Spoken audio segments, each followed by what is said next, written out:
Hello, Israel. It's me, Red Planet, again, coming to you one more time with another video.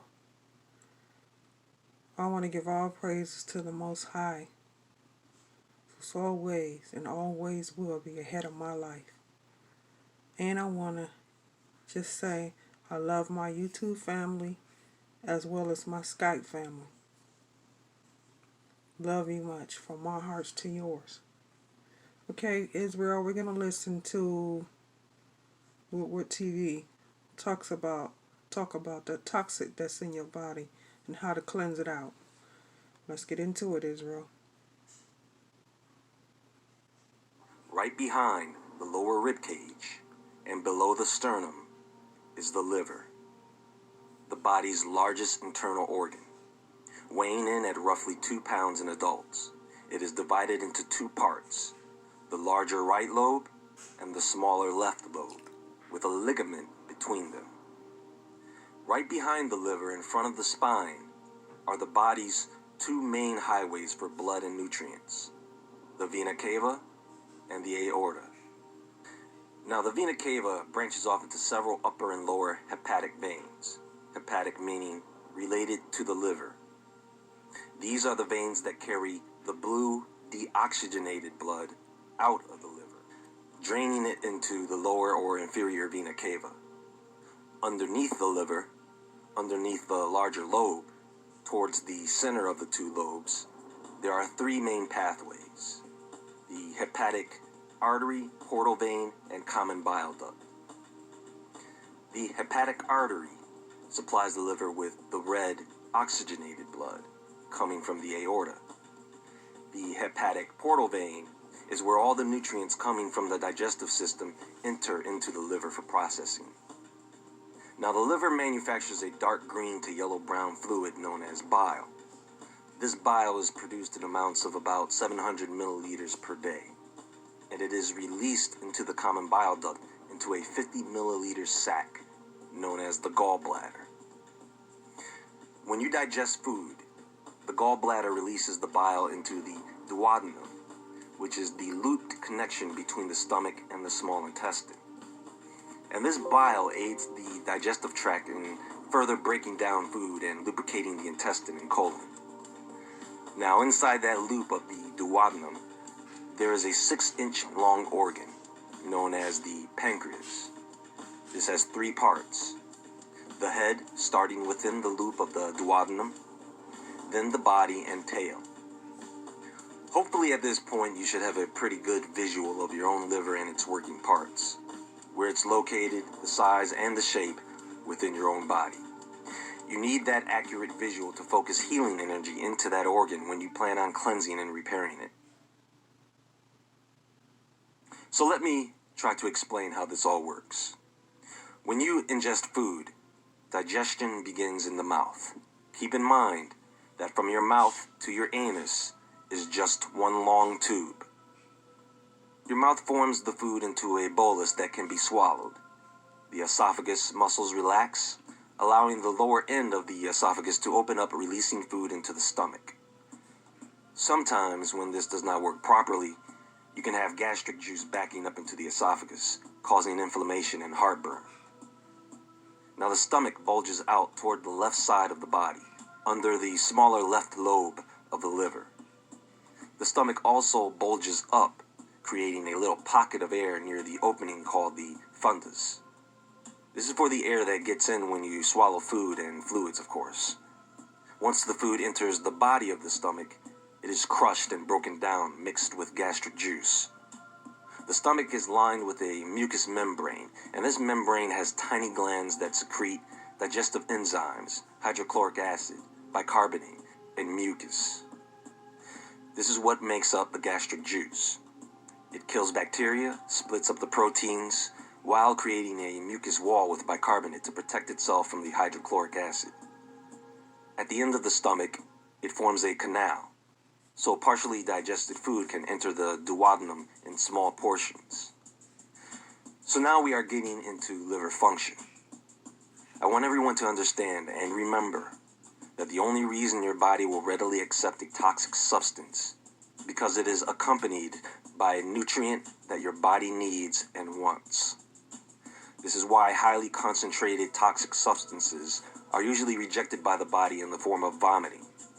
And so they must be diluted with food and water for the body to absorb them through the digestive system. So what happens is your liver takes the vitamins and minerals and stores them. It takes the carbohydrates, lipids, and proteins and metabolizes them. Now the pancreas does two things. The exocrine pancreas secretes pancreatic juice and digestive enzymes into the duodenum to aid in digestion. And the endocrine pancreas have what are called alpha and beta cells that produce hormones. The alpha cells produce a hormone called glucagon, and the beta cells produce the hormone insulin. When people have diabetes, hypoglycemia, this is what's malfunctioning. So the pancreas takes these two hormones and sends them to the liver. The liver then takes those carbohydrates, that sugar, that glucose, and uses the insulin to lump those sugar molecules together, forming the polysaccharide glycogen. The liver also uses the hormone glucagon to break down the polysaccharide back into glucose. And this is how the liver manages the sugar levels in the blood. Now it takes the lipids or fats and converts those into phospholipids, which are an important component in all cell membranes. As for the other saturated fatty acids, it takes them and creates cholesterol. The proteins that are absorbed are synthesized into plasma proteins. This creates albumin, which is the same thing egg whites are made of. This is a blood clotting protein.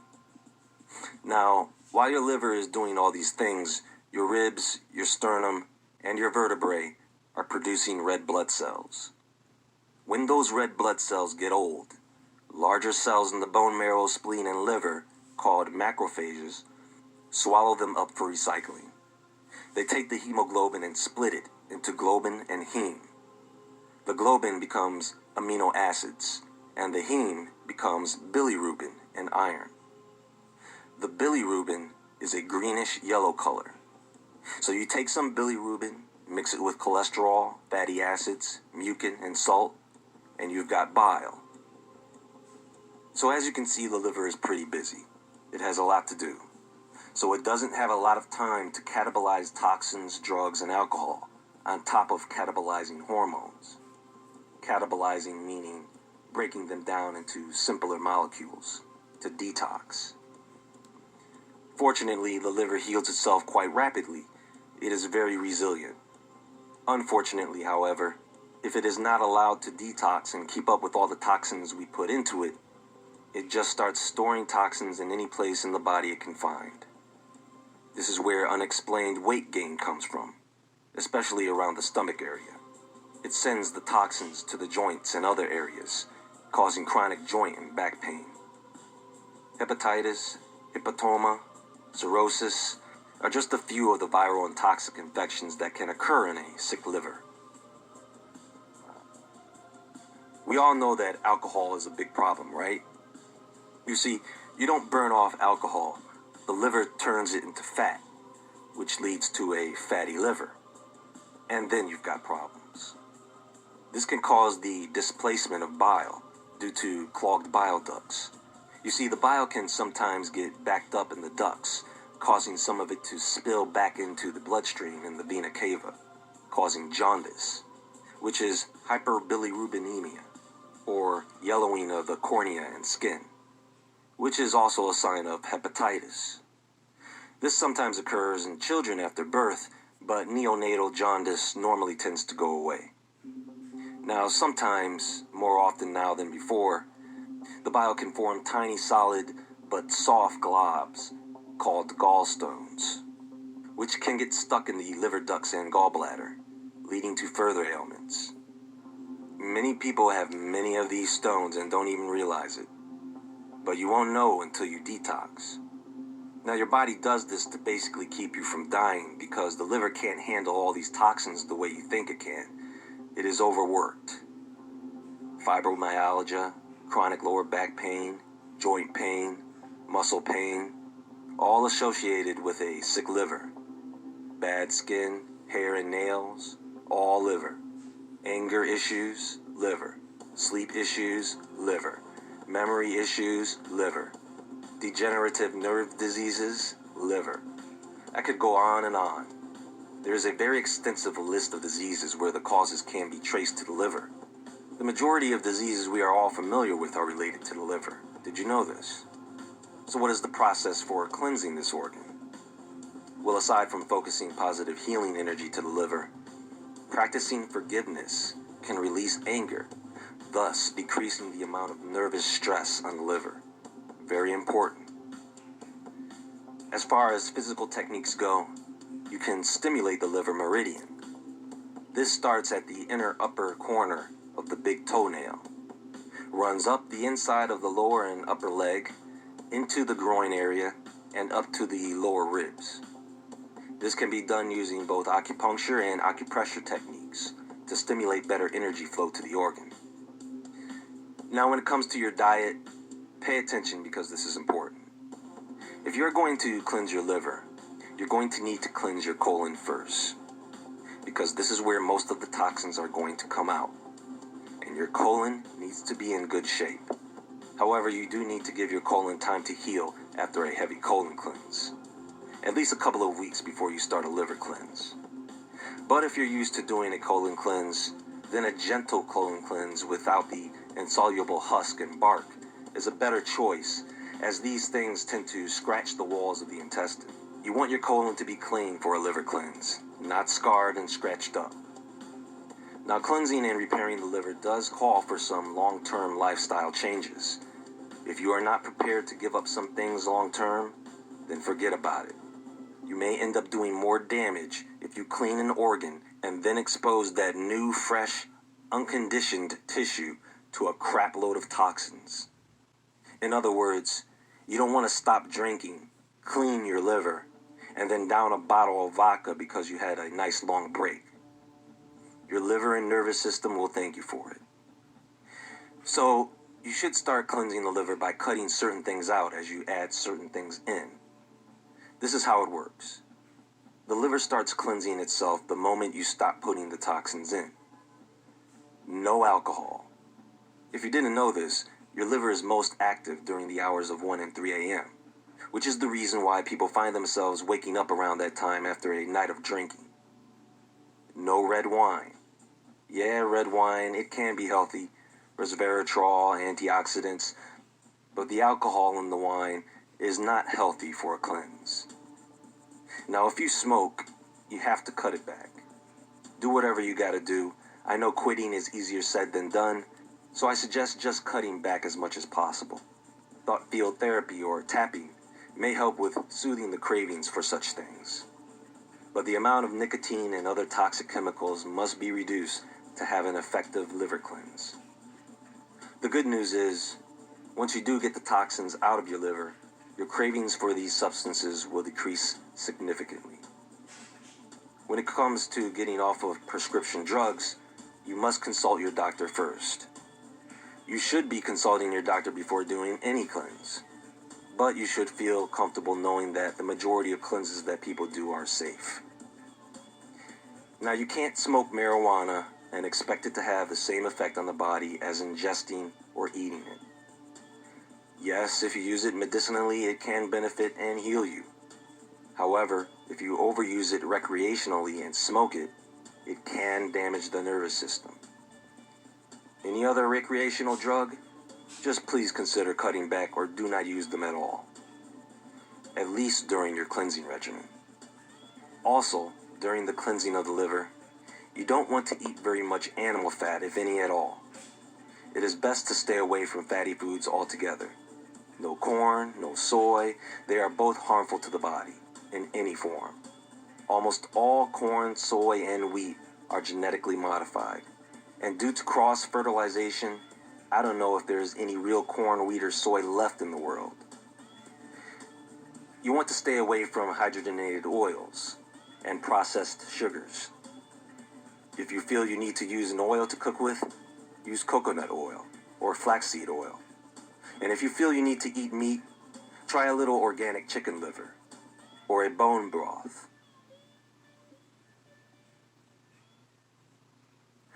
Water is number one. Infused waters are better, such as using potatoes for potassium water, celery, garlic, lemon, cucumber, and berry-infused waters are all great. Though I might suggest using distilled water if you want to get the most out of the infusion process. Now, fruits and vegetables are, of course, the must, such as arugula, watercress, grapefruit, beets, carrots, broccoli, cauliflower, cabbage. There are a few exceptions, however, such as anything genetically modified or hybrids. Raisins and raisin water are excellent for the liver. Schisandra berry is miraculous. Reishi and goji berries, also miraculous. These berries I just mentioned, by the way, are very impressive when it comes to cleansing the liver. Milk thistle, turmeric, cumin, dillweed, dandelion, garlic. Green tea leaves can be excellent for the liver. Just be careful, as a lot of green tea brands, especially from China, tend to have high levels of lead. Licorice root. Now, this is what you will need if you drink alcohol, as it will actually block the negative effects of drinking it. Yeah, I know what you're thinking, but don't get any bright ideas. Now, all these things help to reverse a fatty liver. Sour foods, such as sauerkraut, can aid in digestion as well as cleanse the liver. Apple cider vinegar, lemon juice. Fasting is an awesome way to give the liver a break so that it can cleanse and heal itself. Now, I would say after about a good month to 40 days of consistent support to the liver, by cutting these toxins out and taking in more of these nutrients, you can finalize your liver cleanse with what's called a liver flush. And the main purpose of this flush is to clear out the gallstones. Andreas Moritz wrote a book called The Amazing Liver and Gallbladder Flush. I'm not going to show you how to do that here, but I will say it simply involves the use of Epsom salt and olive oil, and it is a great, easy read. Read the book. Reading is good for you. Read it while you're changing your diet and cutting things out. This book gives you an even better understanding of the liver and its functions, as well as how to prepare for the flush, what to do during the flush, and how to heal and recover from it, as well as ways to maintain a healthy liver. People have reported getting rid of hundreds of gallstones from their liver and gallbladder. They look like little bright green to black colored stones that will actually float in the water when excreted. The benefits as a result of doing this are extraordinary. Look forward to more energy, folks. You want to survive these things to come, you have to get stronger, mentally and physically. One affects the other. Look forward to better sleep and therefore a clearer, happier, energetic state of mind. Look forward to healthy nails and hair. Look forward to clear, beautiful skin. Look forward to slowing down the aging process. Look forward to being in a better mood. There is a key, and that key is your mind. It is when you decide to turn that key to unlock the power of your physical body, such as the liver, that you start to glow with energy and vitality and have an increase in feelings of joy. Something I am sure we could all use a little bit more of.